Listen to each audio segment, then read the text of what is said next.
चर्मकार समाजाचे नेते कंत्राटदार अजय राऊत यांचे आकस्मिक निधन झाले आहे। शहाजी उर्फ अजय सौदागर राऊत वय 46 यांचे आज पहाटे आकस्मिक निधन झाले।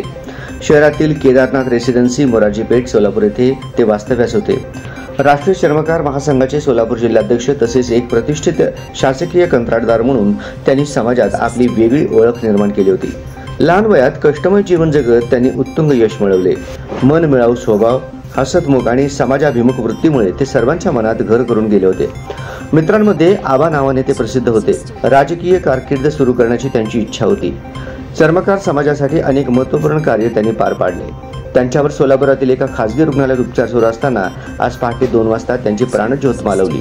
त्यांच्या मागे आईवडील, भाऊ, पत्नी, 3 मुली आणि 1 मुलगा असा मोठा परिवार आहे। त्यांच्यावर गुरुवारी दिनांक 8 मे रोजी सकाळी 11 वाजता वडवळे काठेवाडी राऊत वस्ती तालुका मोहोळ जिल्हा सोलापूर येथे अंत्यसंस्कार करण्यात येणार आहे, अशी माहिती नातेवाईकांनी दिली आहे। त्यांच्या निधनाने सामाजिक आणि राजकीय क्षेत्रात हळहळ व्यक्त केली जात आहे।